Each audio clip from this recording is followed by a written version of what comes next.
All right, we are live.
Back here for a month actually, so spending some time pretty close to everyone. We're all in the Midwest right now, so it's nice to be back. Nice to be able to come over and see everyone here.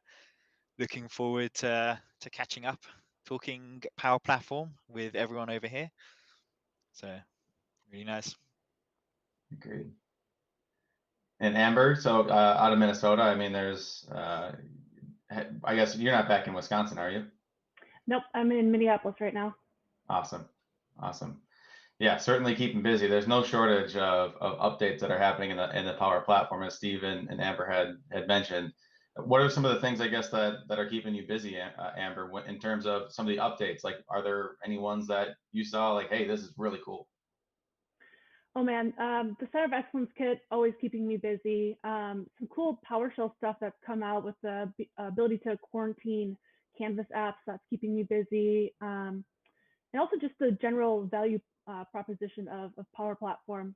Being on the pre-sale side, that's kind of the story that I have to help tell from a technical perspective. So, always trying to refine that. And as we add new capabilities, making sure that I'm including that into the story. Yeah, maybe you could even just give a little bit on the quarantining side of things. That's something that's brand new. I mean, it's bleeding edge at this point. Yep. Actually, if you go to the Power Platform Cat team, they have a YouTube series, and Phil Topness actually just talked about this. The ability to quarantine apps, specifically around Canvas apps, from what I'm aware of, it's pretty cool. It's essentially if you find an app that is acting in a certain way, or somebody has built something that you're not necessarily you haven't approved yet, but you don't want to just completely strip it away from them or delete it. What you can do is now put that app into quarantine so that when somebody tries to play it, it can't be used. Go in and talk to that person, say, hey, maybe you don't allow this connector to connect to certain other data sources, or maybe you just want to get a hold on what are they creating. And once you've kind of had that conversation, you can unquarantine that application again. So as of Wow. now, it's just a PowerShell thing, but I'm hearing word that it'll be available within the admin connectors, and then hopefully be brought in somewhere into the COE kit as well. Cool. Yeah, that's really exciting. And yeah, added. I feel like every time we see something that like lands somewhere inside of PowerShell, it eventually lands inside of Power Automate, and then we can, have a little bit more fun that way. So yeah, like you said, inside the COE kit. So that's something else that's keeping you busy. I saw you recently. You tweeted about environment. I think it was like the environment request. Yeah, so there's so much in there that I feel like a lot of times we're not even seeing updates, necessarily a big blog post written about it. So I've been trying to keep up to date with those. I'll actually put out a post here shortly for the environment request management piece, but I just did a post on the ability to manage those abandoned apps and workflows, which is really cool. So I definitely recommend checking that out. A lot of times they are just kind of sneaking these pieces in here. And so my job is to try to make sure everyone's aware of them, because abandoned apps and workflows, that's like one of the main things I'm hearing about. How do Yep. I manage when Steve leaves the organization and all of his apps are gone? Well, this is going to help us manage it now. So Awesome. Yeah, like the out of sight, out of mind. But then, if you're in IT, it's never really that case. It's out of sight and it's kind of scary. So, yeah. that's one of those things. Hey, so Steve, like Power BI, I mean, it's been blowing up lately. There's been a lot of features that have been coming out. What's in that space right now that you've seen that's exciting? So there's a very, very exciting new feature coming actually when we talk about the integration of the Power Platform. I saw a demo, it's been released now, it's live in Power Apps. There is a new feature. So previously, if you wanted to put your Power BI report into Power Apps, if anyone's tried to do that before, you probably know you have to use dashboard tiles. Not the most useful thing in the world because I think dashboard tiles not that flexible, not highly used. There's a new feature under the Power BI tile called Allow New API. If you're interested, come join our group, the LinkedIn group, because we'll definitely be talking about this soon. It's brand new, so we'll definitely have another session on this. But it allows you now to embed a full report, a full Power BI report in Power Apps using URL filters, passing information. So this is going to be a game changer for Power Apps and that Power BI integration. Going to be not knowing which one you're in at some point and really having a flexibility of building sort of like an embedded solution in Power BI, but in Power Apps low code. So really, really exciting new feature, that something that we'll definitely talk about again. Brand new. So yeah, definitely excited to dig down and learn a bit more about that. Cool. Is there something like that? Would you see that happen? Like, would we use that with our version control app at all? Is there some type of integration there that maybe we could build that into it, have some fun with it, or is that something that's going to be separate? I'm separate, but you could definitely add things in. Test what your reports look like in the Power App side, so without having to switch over to the Power BI. You That'd can be also cool. build your reports in Power BI, and then for your heavy users that use Power Apps, just host those reports and be able to surface them in the Power App. Lots of functionality I can see here. Sure. Definitely going to be a lot of cool blogs coming out soon about this. So Okay. really, So really more to interesting uncover. stuff. It's one of those things that's at the end of the day, it just came out. Got to understand a little bit about the features too, and what it's going to allow us to do. Then we can hack at it. Yeah, I don't think the official blog it's available, so you can look at it, but I don't think the official blog's out yet. Yeah. But yeah, it's Awesome. it's in your in your tenant already. Cool. Cool. Well, very exciting. With that, then I guess we'll just dive right into things here. So thanks again, everybody, for coming here today, and we'll do our little intro and get to know us a little bit, and then we'll kick it off here with Amber. So kick it off there. Let our little intro, our fancy animations do their thing. Again, we're out of Wisconsin, but it's more of the Midwest now. We were just having a conversation before this started that now we're affiliated with the Chicago Power Platform User Group, and there's just a lot of things that are happening lately. So really exciting stuff. And with that, so we're already here doing introductions. We did a little bit of networking in the beginning. From a presentation and demo perspective, we'll let Amber take the reins there, and then beyond that, we're going to have questions and wrap up. If you guys have any questions or anything, feel free to type it wherever you are. I know that we're now streaming on LinkedIn, Twitch, Facebook, YouTube, and others. So very exciting to have that. Thank you again, Mike, for setting us up here. And with that, don't forget to add us on the Power Platform user group on LinkedIn. And that link you're going to see there is going to be case sensitive, but that is a spot where we post all of our events. We'll do some follow up if anybody has questions or just looking for somebody to bounce things off of too. I mean, that happens a lot. So Amber and I actually meet, once a month, and we do that pretty often. Steve and we're having conversations all the time. He keeps me up to date with my Power Platform, or my Power BI and Power Apps updates. He's very passionate, as you can see. So with that, that's our agenda, and a little bit about myself.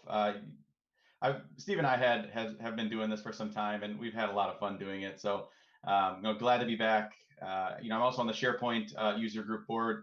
So there's also I think there's a meeting coming up. I think it's just next month, mid month next month. So that'll be coming up pretty quick here. It's going to be on Microsoft List. So just a small plug there. I'm a technical architect at Concurrency. I've been having a lot of fun in this space. I started out in SharePoint, and now I'm in Power Platform.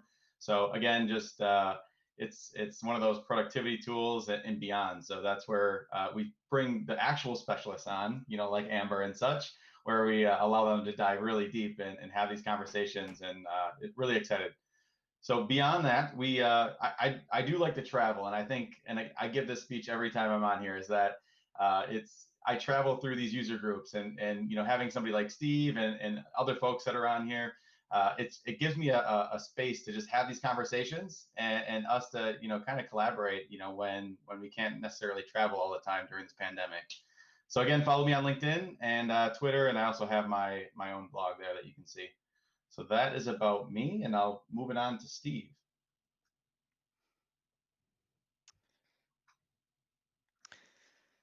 Oh, sorry about that.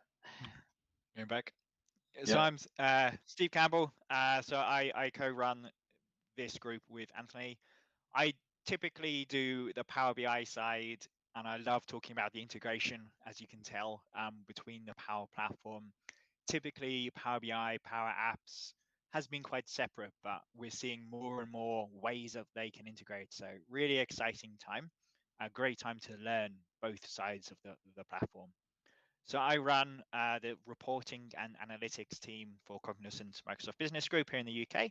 I'm a Power BI MVP, and as you can tell, as well as Anthony, quite like to travel, have lived around a few places. Currently live in the UK, but I'm back over in the US for a month to see family, and nice to be back. So looking forward to being back. Hopefully me and Anthony can meet up in person and with Mike soon. So great to be Yeah, back. that'd be Looking awesome. forward to it. Thank you, Steve. And with that, Amber. Sure. So, hey, everybody, my name is Amber Weise. I am currently a Power Platform Global Black Belt at Microsoft.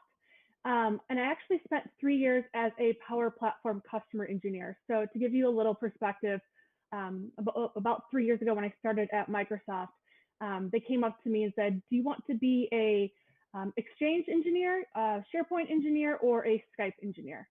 So at the time, I was like, okay, I guess I'll do Outlook and Exchange, I guess. So I started there, and about 2 weeks into it, I realized, there's this Power Platform thing. I went to my boss, this Power Platform thing. Do you think I could maybe get into that? He's like, well, if it turns into something that isn't going to be productive, like, you're still going to want to know Exchange, but sure, go for it.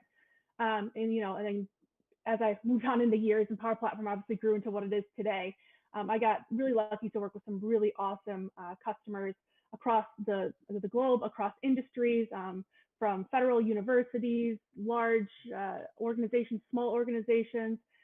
Really had a lot of experience with Power Platform adoption and usage and troubleshooting and roadblocks with customers. And so that's kind of why today, as we'll go into my presentation, I wanted to talk about all those experiences that I can kind of bring together and share some common themes and mistakes and trends that I see from users and organizations. So so I spent the last year actually as a customer engineer supporting our West Coast high tech area, a lot of cool customers out there.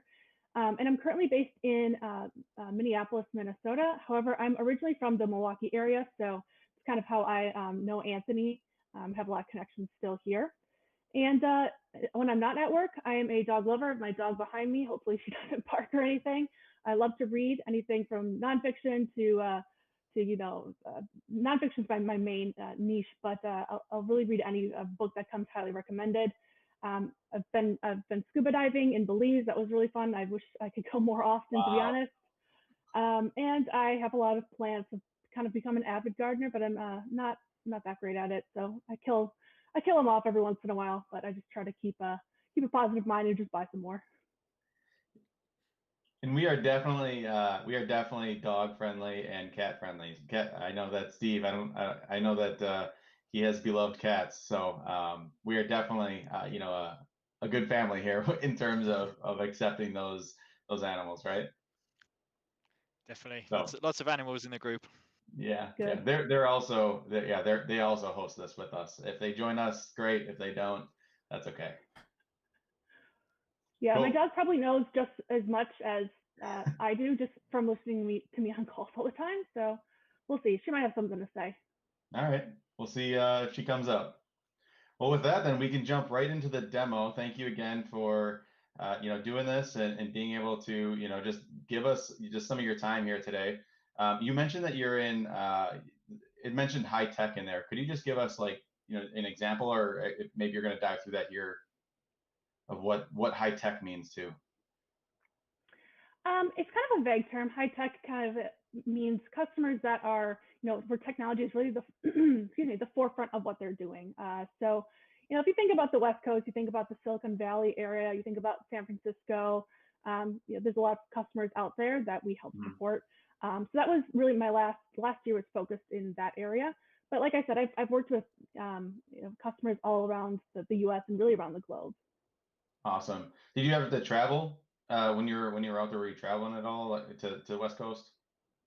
So yeah, as a customer engineer, my previous role, I traveled a decent amount with my customers. COVID obviously hit. Don't necessarily do a ton of traveling right now, but I'm currently in the Power Platform Global Black Belt team. So it's just a team of us that are technically pre-sales resources, and we help with these new deals that are coming in from a technical perspective. So we help remove blockers. We help kind of advocate for the platform. We help the customer kind of get over that hurdle to help buy out those, buy that the Power Platform licenses or whatever they're necessarily trying to buy. And so because we're a smaller group, we work with the strategic accounts that we have, or we work with those really large deals. Awesome. And just a small plug here. I mean, we see, Milwaukee and the number of industries that are coming to Wisconsin, whether it's like Southern Wisconsin, we have like the U-Line, and there's like a number of Amazon warehouses and things like that. So we're seeing like a huge uptick in like, Milwaukee becoming a tech hub, not only Milwaukee, but I mean the Chicago space too. Are you seeing that on your side as well, or is that something maybe a little bit off your radar right now? Right now, it's a little bit off my radar just because we focus on customers that are generally like Fortune 50s, are usually really high up their customers. But it's really fun to work with those customers, but it's also fun, like with my previous role, working with some smaller customers or more local customers. I got more say in what type of customers I wanted to work with. So if I did see, I actually started this role in Dallas, in Dallas, Texas. So if I saw something in Wisconsin, I'd be like, oh, I'm going to go up there and visit family. Oh, that's cool. So yeah, it was really cool. My current role, though, we kind of just look at the pipeline of what deals are trying to land right now, and we'll help pick up those from there. Yeah, that's definitely a little bit of a different role, like you said, when in terms of just the sheer number of clients that you're going to be working into, and which ones those are, because you're not going to go to the mom and pop shops being a global black belt. Awesome. Thank you so much. And with that, I'll let you take it away and kick it off. Cool. All right. I'm going to jump into just my short presentation today. Like I said, when I was thinking about if I were in your shoes as a listener, as a watcher, what would you want to hear from somebody who works at Microsoft, who gets to spend 100% of their time on these tools, or somebody who has direct connections up to the product group, the people that are building these tools? And so I thought about my unique value proposition to you all is probably just to talk about the wide variety of customers that I've worked with, and just uncover some of those common themes, mistakes, and trends. And so when I talk about common themes, I'm talking about themes that kind of have popped up recently and tend to pop up with a lot of my customers. Mistakes, just looking at small to big mistakes and how they impact Power Platform adoption, and just some recent common trends that I'm seeing both from the field and also seeing from our product group and what Microsoft is talking about. So, all right, with that, I'll move ahead. So I kind of grouped these into three for you all.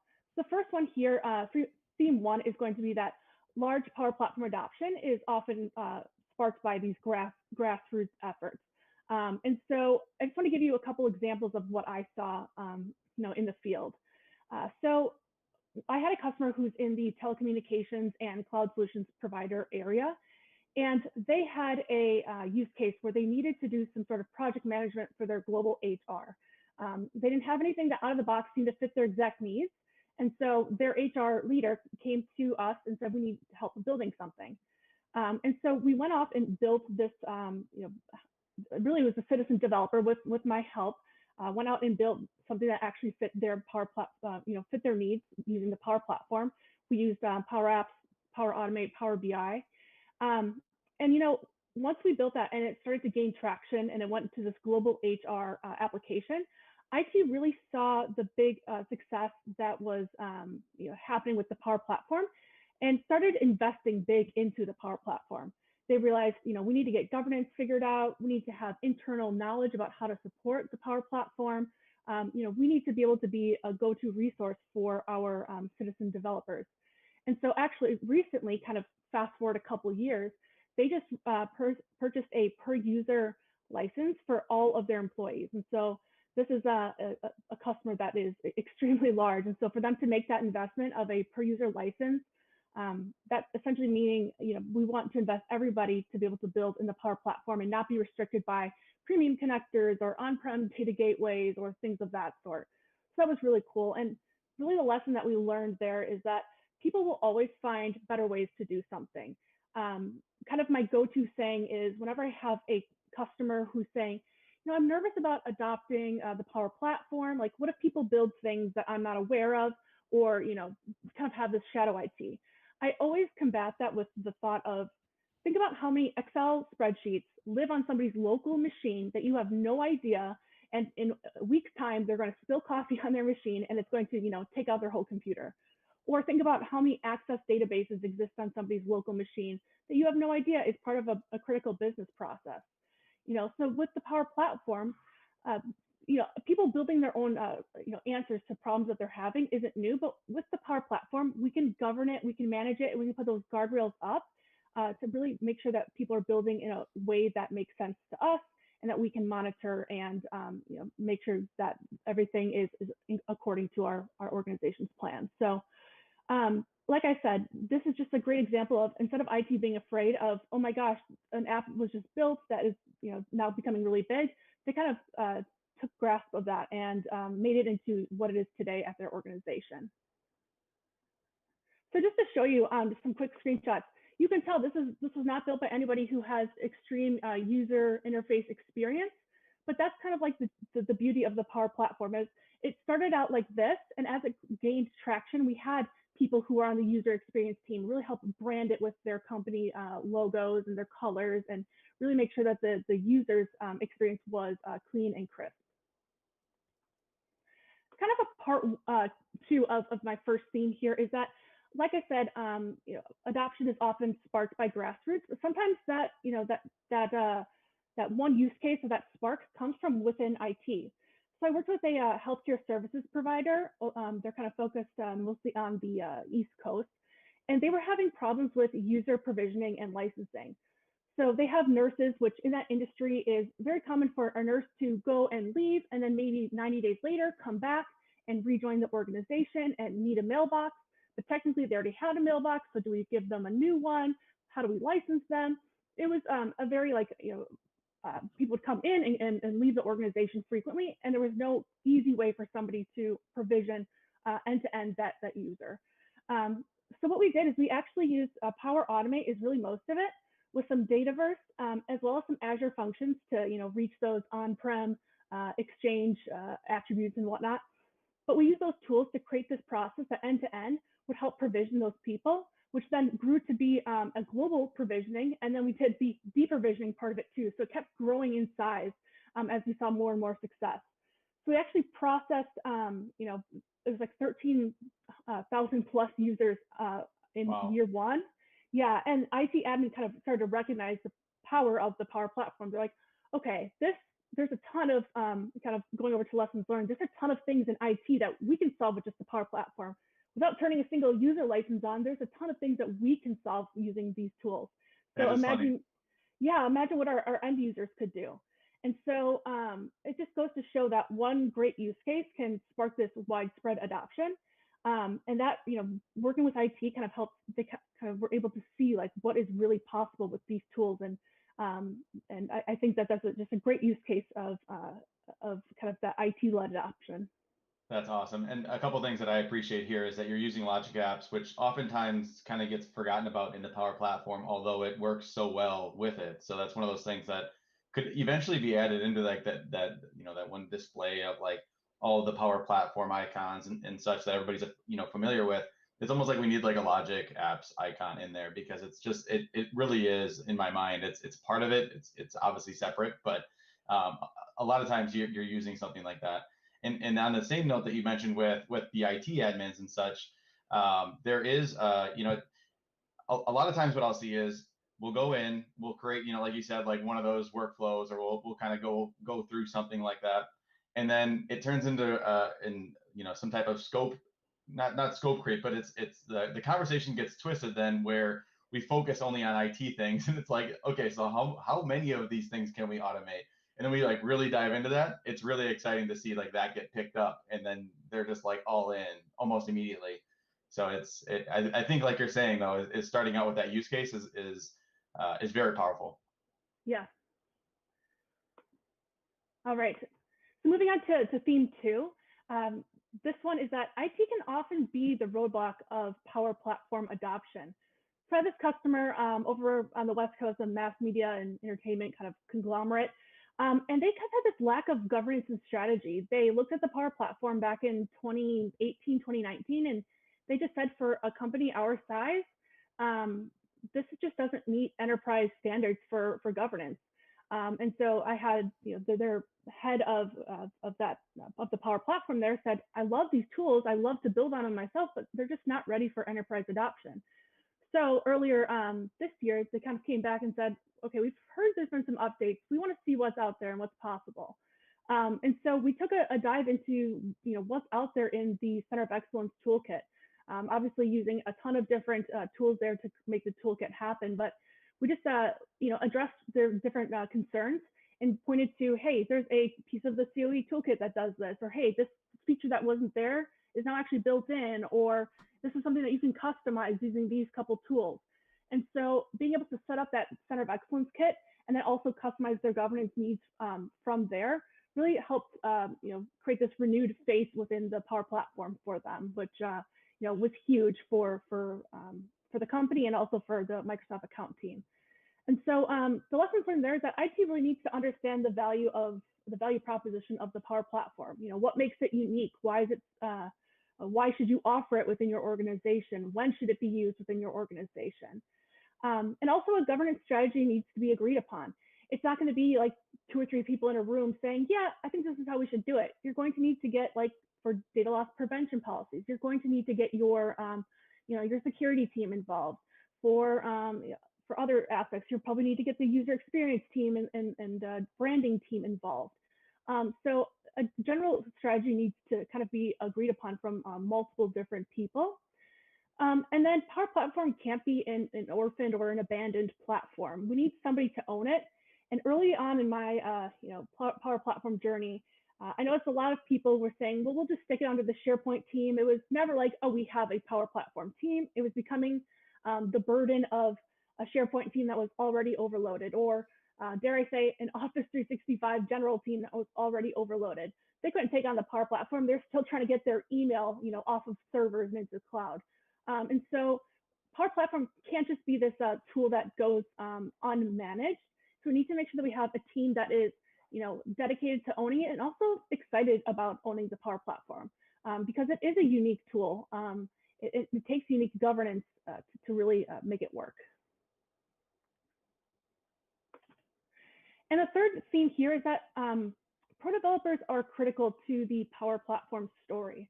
So I had a electric vehicle manufacturer, clean energy company, kind of do several different things. And they had a use case where they have a service center application with an internal API. So they needed a way for their service technicians to be able to clock in and out of jobs. So, hey, I'm working on this car, it's Amber Weise's car, I'm clocking in that I'm doing this specific job, and then I'm clocking out. They actually kind of had something half built, but it was only on a shared laptop that existed like way on the other side of the you know, of the service area, and a lot of people just never used it. And so they needed a way for them to have that on their mobile device. And so with the pro developers, we need to really make them part of the story, because all of these people that manage that this really robust internal API, we needed them to be on board with us using that API within our Power App. So the outcome of this is that we co-developed with that API team and really helped create this application that led to implementation of you know, of over 5,000 service technicians. Really, it's a global service technicians using this app to clock in and out. And if we didn't have that buy-in with the pro developers, and if they didn't really understand what we were doing, I don't think we would have gotten as far and we wouldn't have had as much success because they were really, they got what we were trying to do and they saw the value of what we were doing. And therefore, they were really critical to us being successful here. So really lessons learned here is that pro developers need to understand where the Power Platform fits into what they're doing, into their job and into the organization. If they don't understand the story, they're just going to see it as, oh, my job's at risk because a bunch of citizen developers are going to come in and build a Power App when I usually create .NET applications. Also, pro devs need to be empowered to build with the Power Platform. Sure, you could build a custom .NET app that would do what you're trying to do, but hey, we need this up for next Monday. And so you can build faster and easier within the Power Platform. So there might be times when even pro devs should be building in something like the Power Platform. And lastly, we're hearing this buzz lately, and I'll talk a little bit more about it around fusion teams. It's really part of the future of the Power Platform development. Fusion teams is really just bringing together these citizen developers with these pro developers and having them build out solutions that are, that are Power Platform based in our case. And so getting these, fusion teams together are really important. You can have a citizen developer build out an application, it grows, and all of a sudden it's this massive app that you support for your whole organization. But somewhere along the lines, you'll need to get a a pro developer involved. You want them to look at the code and say, yeah, this performs well. You'll want them to look at, update. Is there anything here that might, break something, or that maybe isn't the best security? The security isn't correct, right? Usually these massive success stories with the Power Platform, at some point, a pro developer went in there and kind of looked to make sure that best practices were followed. So they're really part of that story. Yeah, and what you were mentioning there with the fusion teams, I mean, like you were saying, it's critical to have these different lenses that are looking at your Power App or your I guess your Power Platform solution. And to that point, I guess where do you see kind of like where do you see the pro dev and the citizen dev? Like, at what point do you see citizen dev say, I need somebody else in a different space to take a look? Or is there something that triggers that in your mind? It's a great question, and for a lot of organizations, it looks different. Sometimes citizen developers don't even know that they need a pro developer in there. Sometimes that needs to be something that's triggered or initiated by the IT or by admins to say, hey, your app has been really successful thus far, and we need to make sure that it stays successful as it continues to grow. So we're going to get a pro developer in there for you. There might be a citizen developer smart enough or who's been through it and to say, hey, yeah, let's get somebody over on the pro dev team to actually help out. But a lot of times it's something that the admins should help initiate. I think that's a great point when it comes to, you're talking about governance and security and stuff. A lot of citizen developers, they're really good at building great solutions and doing something really innovative. But then having that pro developer come in and say, hey, yeah, you've configured this right. There's no data leakage or all of that back-end security stuff that sometimes citizen developers might not know as much about and might overlook. I think it's a really, really strong point to have this. Right. If you need help starting to facilitate that in your organization, the team that puts out the COE kit, the PowerCat group, that stands for Customer Advisory Team, they put together this Power App that's it's called a Power App Code Review Tool. And it kind of just looks at your app and compares it against some typical, best practices or settings that you should have on. And so that might be something that could help, you get the report from that, and then maybe a pro dev goes in and helps explain different areas where that application could, potentially grow or could be fixed or improved upon. Awesome. So just to show you a quick screenshot, here's an example of what we did with that, mobile application. We actually put it in Teams, so it's really easy for everybody to access. Wow, that looks great. So I wanted to jump in a couple of mistakes that I see when I look at Power Platform adoption and usage. And so first mistake is not having a clear vision for what the Power Platform at your organization looks like. So we have this vision of how it fits into your existing offerings. We have this vision for This is where I expect people to use the Power Platform and where I want them to. It really helps you decide what your governance strategy is going to be. It helps you decide, as a platform grows, it helps you make decisions about, where do you scale this platform to in your organization. So, like I said, check where it fits in your existing offerings. See, hey, does this fit with our existing IT support model, or are we going to need a separate team that helps people, troubleshoot their apps? Or is that something that we're even going to do? Are we just going to say, hey, for the most part, you're on your own? Also figure out, where does it fit into your company culture? If you have a bunch of pro developers that are terrified that they're going to lose their job, you clearly need to have a vision for how citizen developers and low code fits into your organization. And so also, if you have a company culture of, you're encouraged to fix upon things, and like you're measured on your impact of building things and doing things that makes everyone's lives easier, it's obviously going to be a lot easier to promote the Power Platform there. And also just communicating that vision out to your organization. So for example, whenever somebody builds their first app or workflow, in the COE kit, there's a nice little workflow that is called like the welcome email. And I love when my customers put everything that people need to know right there. So the second you build in the Power Platform, letting them know, hey, welcome maker, this is how we do Power Platform at our organization. This is what is expected of you. This is how you get support. That's all really important to do. And also when you're creating and revisiting your governance strategy, I'll put an emphasis on the word revisiting, because it's not a set it and forget it type of thing. Use your company's vision for the platform to help make decisions. If you're generally saying, hey, we want to empower people rather than restrict them. If you're trying to make a decision on, hey, do we allow this how do we want to set up our DLP policies? You might say, well, our overall mission is to really make sure that we're empowering people rather than putting more roadblocks up. So we should tackle it this way rather than restricting them further.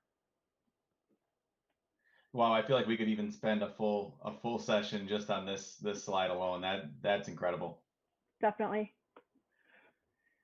Second mistake, having the mindset that a citizen developer isn't actually a developer. This is huge. Whether you're a professional developer or a citizen developer, you're still building solutions that business units are relying on. You're still working with data that helps the company stay, keeps the company functioning. You're still working with sensitive information, all of those things. And so the general concepts and best practices of a developer need to be communicated to citizen developers because they're still relevant with the Power Platform. So having a plan for break fixes, app updates, change of ownership, having application lifecycle management. Most of our apps that we build are eventually going to just become irrelevant. Hey, I have this COVID app where people have to check in. I sure hope that app becomes irrelevant soon. So I need to figure out, how do I retire that application? What do I do with the data that we gathered from it? Also, don't make security an afterthought. Security should be forefront of your mind at the beginning of building out your solution, especially when you're working with personal identifiers, or you're working with personal health information or company security information. We need to make sure that security is part of the conversation and continues to remain a thought throughout the whole development of the solution. Also, documenting your solution and using code comments. I highly recommend creating either it's a Word document, or you want to create a separate screen on your app that kind of documents, hey, this is what I did with this app. Here's why I did certain things. This is the data source that I used. Those things are really helpful, because at some point you might change roles and need to hand off your app, or you might leave the organization and need to hand off your application. Or you might go back in a year and say, oh, I need to change something, but I have no idea why I wrote it this way. And that's where using things like code comments are huge. We see that all the time in PowerShell scripts. You add comments, hey, this is what this chunk of code is doing. Do the same thing with Power Platform. Because when you go in there and you're like, why in the world did I do it this way? There might be a smart reason why you did it that way. You don't want to forget why you did it that way. And lastly, continue to improve on your skills and your solutions. I like to say that a good app today can be a poorly built app in 6 months. I built a really cool app today, and I built it on a SharePoint list, and all these things that I might think are perfect. And in 6 months, I realized, holy cow, this app grew in scale so much. Maybe a SharePoint list isn't where the data should be residing. For security purposes, maybe that's not the right data source. maybe I realized that I was, as I learned more, I realized that I was using nested if functions rather than a switch case, for example, right? So don't just set it and forget it. You should be improving on your solutions. Microsoft recommends even just republishing every 6 months just to make sure your app is staying up to date with the latest version of Power Apps. So constantly, continuously improve because this platform is moving real fast. Hey, Amber, quick question. When it comes to, the citizen developer, we're talking about some of these best practices and tips, and everybody kind of has their own starting place. If you were a citizen developer today and you were, let's say, building your first Canvas app, how would you say, like, I would, get started this way, maybe have this data source, or, when you're just kind of starting out, what direction would you give? If you're just starting out, I would recommend, honestly, doing something like the app in a day workshop. I actually deliver that to a lot of my my customers, and if you haven't done it yourself, I'd recommend doing it because everybody can learn something through that. It's free online, and they also have Flow in a day, RPA in a day, Chatbot in a day. Those are great, as well as the Microsoft Learn modules for Power Apps. Really, the whole Power Platform. They are phenomenal. It's what I use to study up for certifications. It's what I recommend to internal folks, and so that's one thing that I would definitely recommend. And also, as IT admin, that's where having some sort of maybe checklist or an outline of what does a good app look like is really critical. Part of the Power Platform COE kit is the maker assessment, and that's where I think it's a great area for users go through it and say, hey, I want to build an app. It has this many data sources or this many records, and maybe I say the data source is SharePoint. What you can do in that app is have it call out and say, for example, hey, SharePoint's a great data source if you plan on working with less than 5,000 records. Maybe you should consider a true database if you're going to handle more than that. Those are the things that like admins can help making sure that when you build your app, your first app, that it's built right the first time. Awesome. All right, and then the last mistake here is not investing in Power Platform premium licenses when needed. I totally get why we do this. We try to fit a square peg in a round hole or vice versa, because we don't want to invest in those premium licenses. So instead, we try to, rather than having an app that connects directly to SQL, what we'll do is, well, I'll just have a workflow that runs as me and pulls the data, every hour and puts it into a SharePoint list. That way, it's only me who needs the premium license. I hear that all the time, and sometimes sure that might make sense, but there are times when just investing in those premium licenses is really helpful and critical, and it's going to help make your app better. So what I'd recommend is creating an outline as an admin for when premium licenses should be considered. So whether that's the amount of data, the security requirements that are in place.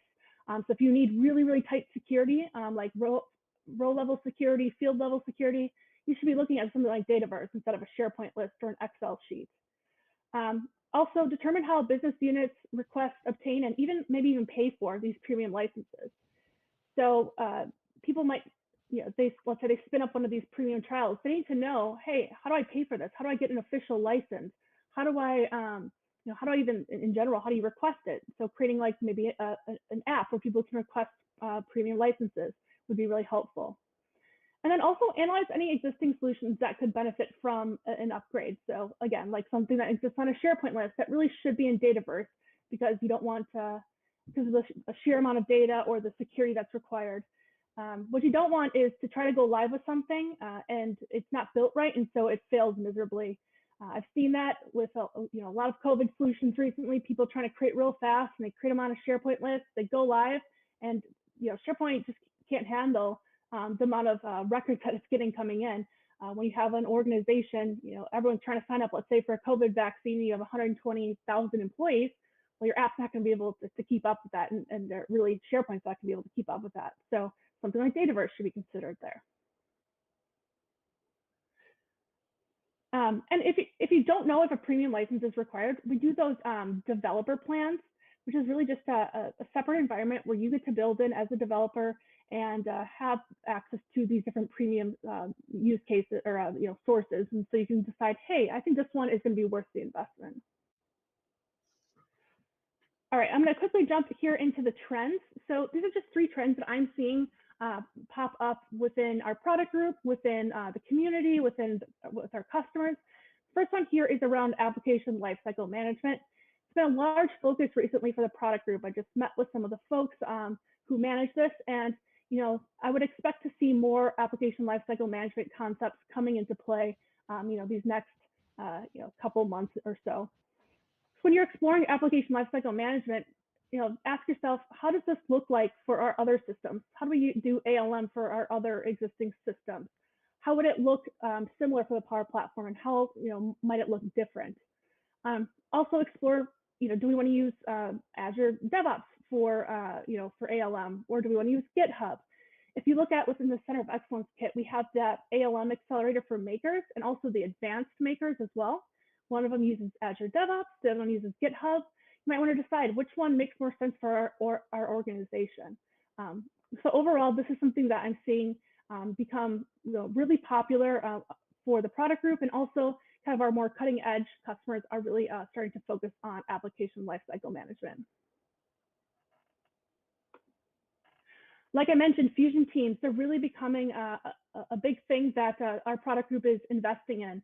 We just saw a bunch of tools and capabilities come out for our pro developers. Like, for example, Microsoft Learn just came out with a pro developer kind of learning path. So how does a pro developer approach the Power Platform? We just came out with the command line interface support, the Visual Studio integrations, the Power Platform build tools for Azure DevOps. There's been a lot of investment there if you look at kind of what's come out in the past 6 months or so. And also decide what types of Power Platform solutions or use case could benefit from Fusion team development. For me, that answer, for one, would start off with things that are going to become really large. If we have any of these really massive projects that we're working on, a Fusion team should probably be involved. Also, how can we standardize the process of a Fusion team working together? So we do it once, we have success. How can we make that part of our, make that a standard process that we can easily put any sort of app or solution through that same process?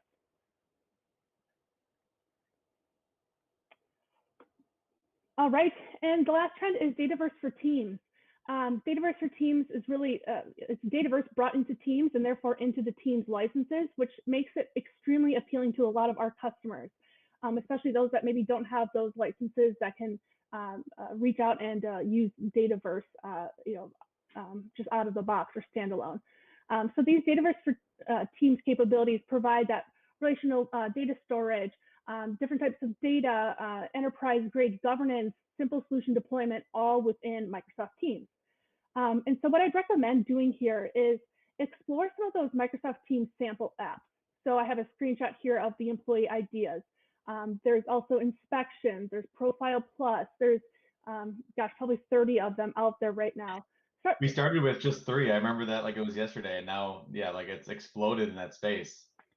Yes, exactly. And that's where, again, if you look at, like you just said, how many were out there a couple months ago and how many out there now, you can see that our product group is really focusing on getting those out there and making Dataverse for Teams, successful. So first, I say just review some of those, because a lot of your users will find those really helpful. And also try to determine, when would you recommend that a maker builds in Dataverse for Teams versus when do you invest in a standalone, a true Dataverse experience for a user, so that the users kind of understand that story of Dataverse versus Dataverse for Teams. Yeah, and I'm super impressed. Yeah. Dataverse for Teams, I'm super impressed with where they've taken that, how far that's come along.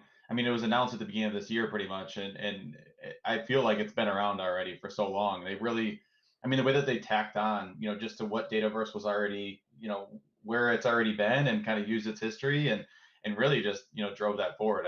What are you seeing out there in the field as far as Dataverse for Teams, people picking it up? Is it more of, do you see any IT people that are out there doing it? Do you see more citizen developers? At what point do you feel like, I mean, that's going to be, where everybody goes? Because SharePoint lists and things like that are still around, and people are still using those as data sources. But I just see Teams completely taking over at some point. Yeah, it's a great question.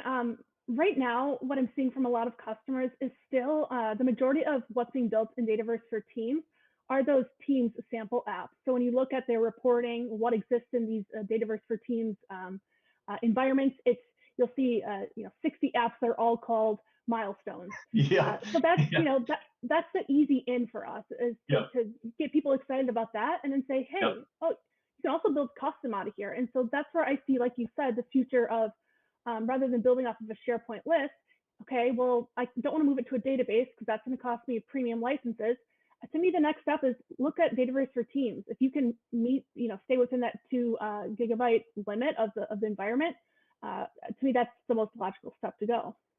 Agreed. Yeah, that's really great news. And like you said, you get a little bit of insight from that COE starter kit, just getting that out there. Then you can go back and take a look at how many templates have been deployed, and it's usually a pretty good number if it's open to everybody, being able to do whatever they want at that point. Right, exactly. Last thing I'd recommend exploring is Power Virtual Agents in Dataverse for Teams. So there's been some discussion around the licensing of standalone Power Virtual Agents, and sometimes a lot of times it can kind of be like a non-negotiable for a lot of customers, because the licensing right now is it can be kind of costly. So when you look at Dataverse for Power Virtual Agents within Dataverse for Teams, it actually makes a lot of sense to be able to build a bot for virtually really not costing you that much. And so you might determine, hey, we've built this bot and it's really scaled, and now we need to go to standalone Dataverse for Teams. But I'd recommend, if you have any interest, or if you have any use cases that might work for Dataverse for Teams, or for Power Virtual Agents, check them out within Dataverse for Teams, because the cost makes a lot of sense there right now. All right, just some takeaways that I have for both admins and Power Platform makers. So as admins, I'd recommend create a Power Platform strategy, vision, plan for your organization, implement it, and like I said, continue to iterate on it. It's growing fast. We're adding new connectors, we're adding new features.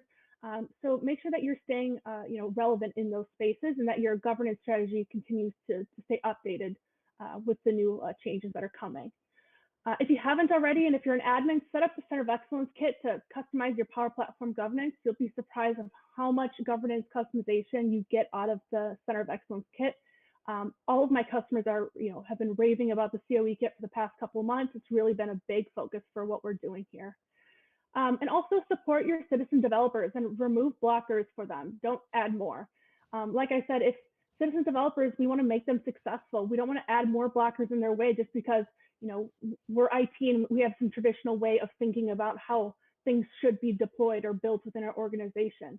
If you set up the right guardrails, you set the right support model and the right governance, you should be able to support your citizen developers in a way that makes them successful faster. And still sleep at night. And what? And still sleep at night. Exactly, yes. And for Power Platform makers, build like a true developer. It's in the name, citizen developer. And we want to make sure that you're building like you're a true developer in terms of following best practices, making sure you're documenting things, like I said, making sure that you're staying up to date with the tools and keeping your apps up to date with new things that are being released and new settings. So really take pride in that term, citizen developer, and build like a true developer.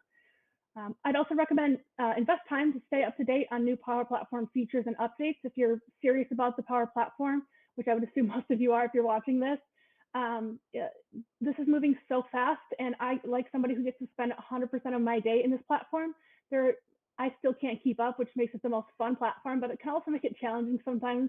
But try to stay up to date with these new features and updates because they're, the areas that we're pushing into right now are pretty incredible.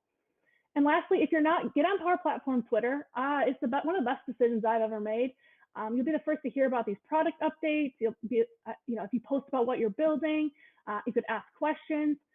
You'll be surprised. Our product group is so responsive. And if you say, hey, PowerCat team, I heard you were trying to build this one piece within the COE kit. When's that coming out? You'll get a response from them. If you, message somebody like myself, and you say, hey, what are customers doing for, how are customers using this one piece of the COE kit? We'll respond to you.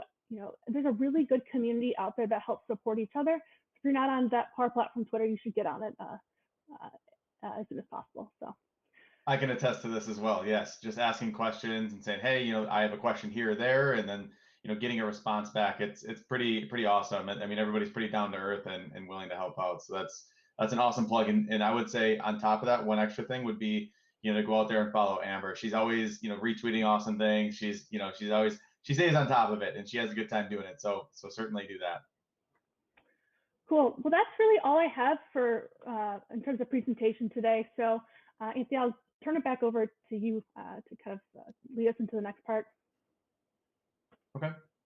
With that, I guess Steve or Mike, has there been any questions or things that we want to address or just bring up before we kind of get into some closing pieces here?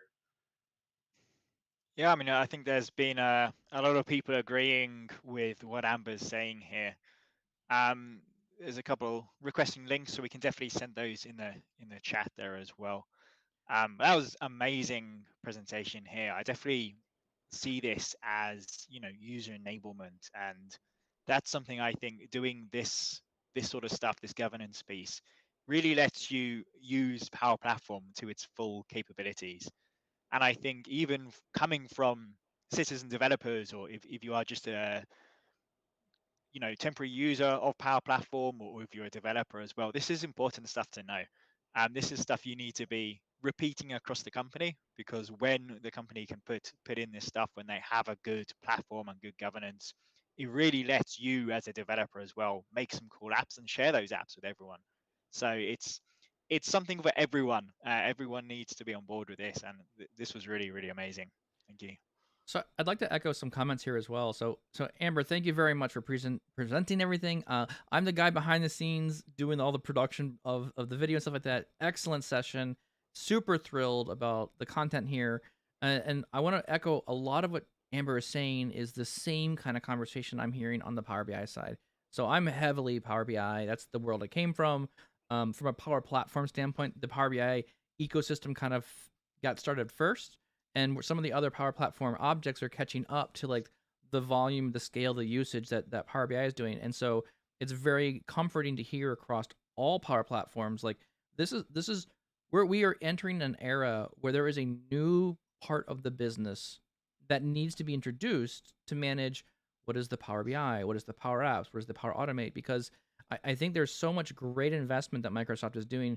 We're on maybe the elbow of the curve, or maybe what we're talking about here, where we're seeing this low code, no code solution really driving large impacts for businesses. We can build things at speeds we've never had before. And so now we have to really think through like what is governance. And so having like a strategy, we need to be able to allow things to happen. And Amber, I really resonated with your points around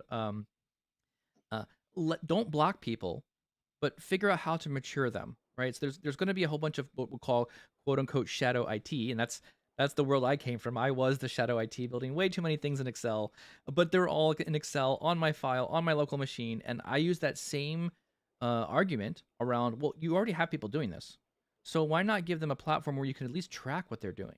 It's in a common area. We can start adding some governance around things. We can provide controls and providing center of excellences to these teams who are going to do this stuff anyways. They will make tools and they will be VBA based. They will be all in Excel, and no one will know how to run them when that person gets promoted or wins the lottery or whatever good thing happens to them, right? We lose that knowledge that's there. And so this is a better way of taking this rich knowledge and consolidating it and bringing it into an area where we can at least look at what's going on. So I think that's wonderful points. Love this. The documentation's awesome here. A lot of Chris Wagner from on YouTube is thoroughly engaged with this conversation, loves it. He's heavily involved in the Power BI space, and he's awesome as a Power BI contributor, but he's also this extreme value that we're providing here with Power Apps and other things. So yeah, it's been great feedback. Love the conversation here. Awesome. Anthony, any other questions that you've seen come across that would be worthwhile talking or chatting about? I would just say, the conversation that we've had here today, I think it all goes back to just, kind of letting things happen, and then, being a little reactive, but being proactive at the same time. There's certain places where you want to be proactive, like in terms of security. But then there's also, places where you want to be reactive, where you enable the citizen developers to take action. And then, behind the scenes, you're making sure, like Amber had mentioned earlier, when things, they get too big or they scale out, outside of what they have built for, that's when you're going to start to have some of those conversations around application lifecycle management, some more, governance and support around that. So I think it's that whole thing that we could really dive into for a very long time. And that's not going anywhere. And that's something where I see, IT having a very strong spot in leveraging their expertise in that space. So all of this conversation today has been awesome. And I think this is good for the people that are newcomers to the Power Platform space, or whether it's something that's not really greenlit in your organization yet, but also if you've been around for some time, these are great reminders and things, places to start if you haven't yet. So again, thank you so much, Amber. This has been an awesome ride, and I will be watching this again. Awesome. Yeah, thanks for having me, guys. I really appreciate you reaching out and helping me get this all ready. So with that, I'm going to kick off. There's a couple more, I guess, events that I want to mention that are going to be coming up here in the short term.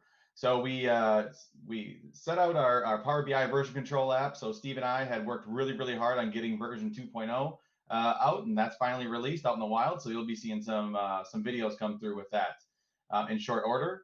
Beyond that, we have the Ultimate Guide to the UX Design. That's another one that you're going to want to watch if you have not watched that yet. We just had that not too long ago, a couple weeks ago. Michael, an MVP out of Poland, did a great job having that presentation and just talking around user experience and how that gets brought through the Power Platform. Let's see here, 2 major release versions. Beyond that, Amber, thank you again, for speaking today. And coming up here in just a couple weeks, we have Ashley, who is going to be talking more on the dynamic side and having some conversations around that. But she is a Hot Dish contributor, so that's a podcast that's out there. So again, that's going to be a very exciting event that comes up. Nate Chamberlain, who is an MVP in the Office space, so he's going to be talking about how Power BI and Microsoft Lists actually work together. So that'll be really exciting. There's some new features that came out with that. Then we have Matt Fleming out of Minnesota as well, principal solution architect, and I believe he's going to be presenting on Dataverse, if I remember correctly. So that'll be another exciting conversation. And like we talked about Dataverse for Teams today, kind of producing, now something in more of that premium side. It's going to be a very exciting conversation. And then we wrap up with Anton Robbins at the end of the year here. He had spoke last November, and we're bringing him back for this November. He's an MVP in the business application side. And again, it's going to be another great conversation. So really look forward to having you guys at those events. And thank you so much for the conversation today. Everybody on the call and the people that had attended. I look forward to having you back, Amber. This is good. This is going to be an awesome one. Awesome. Yeah. Excited to come back whenever you need me. Awesome. Well, thank you so much.